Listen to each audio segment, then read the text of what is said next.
इस प्रेस वार्ता में आप सबका स्वागत है, अभिनंदन है। आज की प्रेस वार्ता खासतौर से जो अभी अभी मानसून सत्र संपन्न हुआ है, जो 20 जुलाई से शुरू हुआ और 11 अगस्त को इसका समापन हुआ, उस सत्र में जो भी बिजनेस हुआ है, जो भी विधेयक पास हुए हैं और जो भी अविश्वास प्रस्ताव पर चर्चा हुई है, आदरणीय देश के प्रधानमंत्री ने जो वहां पर अविश्वास प्रस्ताव पर बहस का जवाब देते हुए बोला है और गृह मंत्री जी ने जो भी उस मणिपुर की चर्चा पर जो जवाब दिया है, उसके कुछ बिंदुओं पर आपका ध्यान आकर्षित करना चाहूंगा। अपने आप में ये जो मानसून सत्र है, एक तरह से सफल सत्र कहा जाएगा, जिसमें लोकसभा और राज्यसभा में 21 विधेयक पारित किए गए। और विधेयक कौन कौन से थे, उनकी तरफ मैं आपका ध्यान आकर्षित करना हूं। एक विधेयक था राष्ट्रीय राजधानी क्षेत्र दिल्ली सरकार संशोधन विधेयक 2023, जिसमें ट्रांसफर पोस्टिंग की जो चर्चा है, जिस पर आप पार्टी ने और सारे जो नया जो गठबंधन है उस पर जो विरोध किया, वो चर्चा आपने सब विस्तार से सुनी होगी। और ये विधेयक इसलिए लाया गया, दिल्ली जो नेशनल कैपिटल रीजन है, उस दिल्ली को भ्रष्टाचार मुक्त शासन ये विधेयक सुनिश्चित करेगा। और ये देखिए, पहली बार नहीं है जो केजरीवाल कहते हैं, क्योंकि दिल्ली सिर्फ राज्य नहीं है, नेशनल कैपिटल रीजन भी है, जहां दूतावास है, सर्वोच्च न्यायालय है,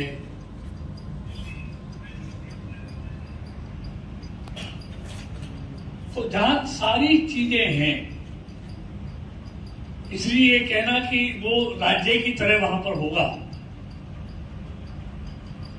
क्योंकि केजरीवाल बहुत झूठा फरेबी इंसान है।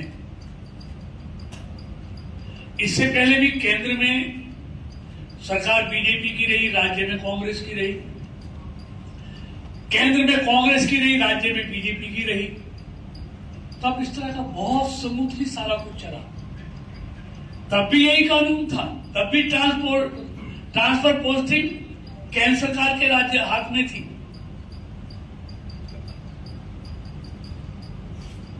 चाहे वो दिल्ली में वाजपेयी की सरकार हुई, नीचे शीला जी की सरकार रही, चाहे मनमोहन सिंह की सरकार रही, या उससे पहले और नीचे मदनलाल खुराना की, सात सिंह की सरकार रही। अगर मैं उनका भी अगर जिक्र करूं तो पूरा रिकॉर्ड मेरे पास है उस चीज का, कि कब कब किसकी सरकार रही और कितने दिन रही। मदनलाल खुराना जी 2 साल 3 महीने रहे, 2/12/1993 से लेके 26/2/1996 तक, जब केंद्र में सरकार किसकी थी, नरसिंहा राव की थी। इसी तरह सात सिंह जी 2 साल 7 महीने रहे, और जब सरकार किसकी थी, 5 साल नरसिंहा राव जी की सरकार थी, 91 से लेकर 96 तक।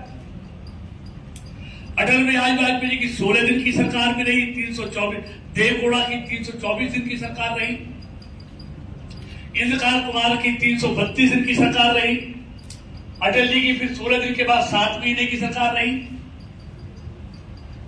सुषमा स्वराज जी की नीचे मुख्यमंत्री रही 1 महीने 21 दिन, शीला दीक्षित जी रही 3 टर्म तक रही, 98 से 2013 तक रही,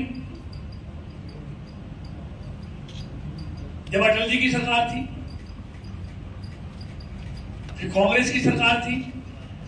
मतलब कभी भी ये समस्याएं नहीं आई। क्योंकि केजरीवाल को ड्रामा करना है, लोगों की समस्याओं का समाधान नहीं करना। इसलिए पूरी बहस का जवाब वहां अमित शाह जी ने, गृह मंत्री जी ने पूरा उसको अच्छी तरह पूरा जवाब दिया है कि पहली बार नहीं है कि सिर्फ केजरीवाल के कारण ये सख्तियां ली जा रही हैं। और सुप्रीम कोर्ट ने भी आप देखेंगे जो फैसला दिया, उसका अगर पहले फैसले के साथ दूसरे फैसला पड़ेंगे साथ साथ, उसने कहा कि अगर ये आपने करना है सत्य लेनी तो इसके लिए आप अध्यादेश भी आइए, कानून बना दीजिए। तो सुप्रीम कोर्ट के कहने से ये अध्यादेश आया और कानून बिल आया। तो ये सारा चीजें हैं।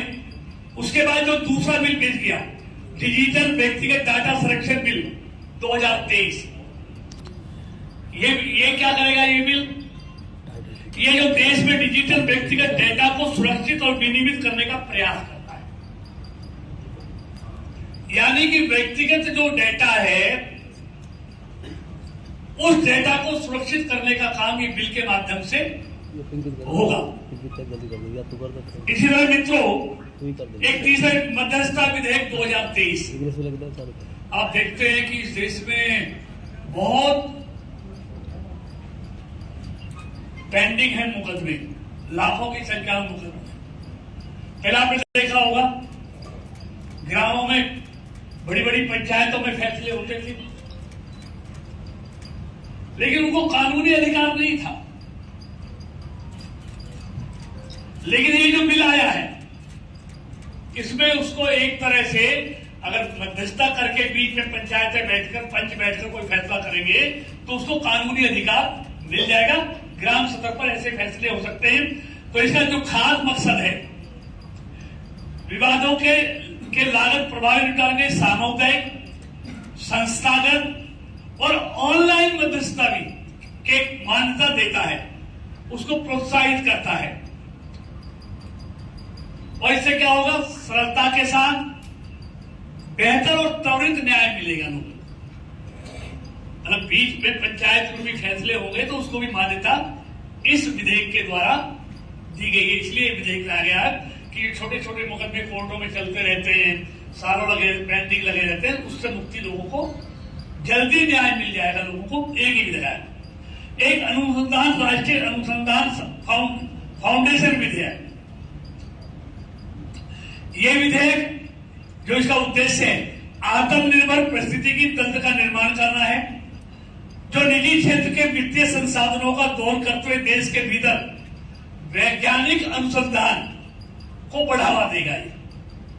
और इसके लिए 50,000 करोड़ का अलग से इसके लिए बजट रखा गया है। इसी तरह तटीय जल कृषि प्राधिकरण संशोधन विधेयक है,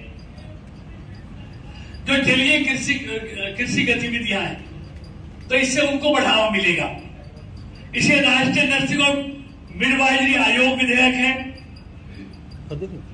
तो इसके साथ साथ मित्रों में एक और बात कहना चाहूंगा, जो एक घमंडिया गठबंधन है, जो ये सस्पेंड हुए, इनका जिस तरह का व्यवहार लोकसभा राज्यसभा के अंदर रहा है, पर्चे फाड़कर फेंकना, रेल में आके नारेबाजी करना, आसन को गलत टिप्पणी करना, प्रधानमंत्री के बारे में गलत टिप्पणियां करना, मतलब इस तरह के कारण इनको, और कितनी बार आप देखिए, आपने देखा होगा सदन को कितनी बार स्थगित करना पड़ा।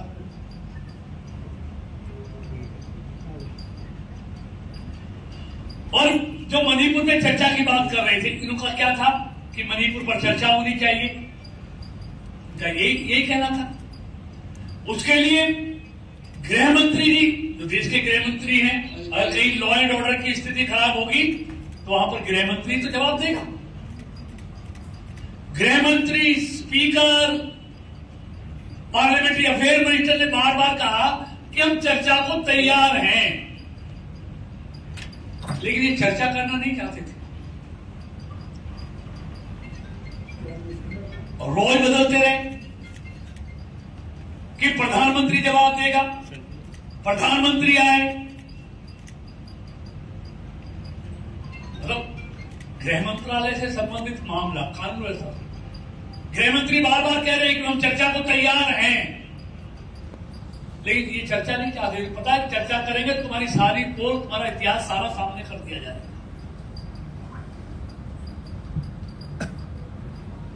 तो आपको मालूम है 1966 में मिजोरम पर इन्हीं की सरकार ने वहां के निहत्थे लोगों पर बमों से हमले कराए थे हवाई हमले। नॉर्थ ईस्ट के लोग उसको भूल नहीं सकते। 5 जुलाई 1966 को उन दिन को भूल गए और 6 साल लगातार अरुणाचल में, इसमें मिजोरम क्या नाम है, मणिपुर में कोई वायलेंस नहीं, कोई हंगामा नहीं, कोई नहीं। ये तो सुप्रीम कोर्ट के फैसले के कारण जो मैत्रेय के लिए जो उन्होंने उनमें आरक्षण की व्यवस्था सुप्रीम कोर्ट के, हाई कोर्ट के फैसले से, उसके कारण से सारा कुछ हुआ। ना हाई कोर्ट एक फैसला देता ना आरक्षण। 6 साल से बहुत पहली बार मणिपुर में शांति थी।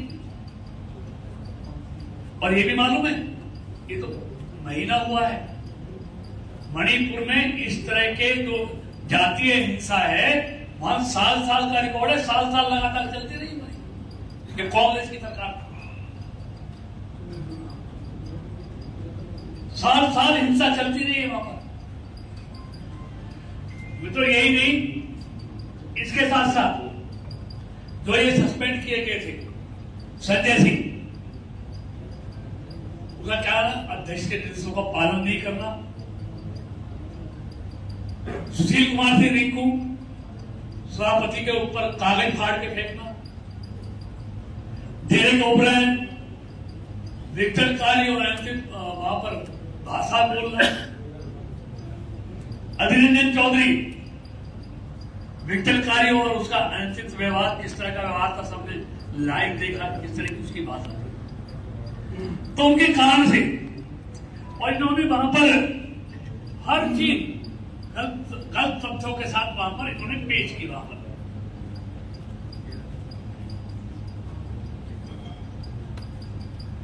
और जब अविश्वास प्रस्ताव पर चर्चा हुई,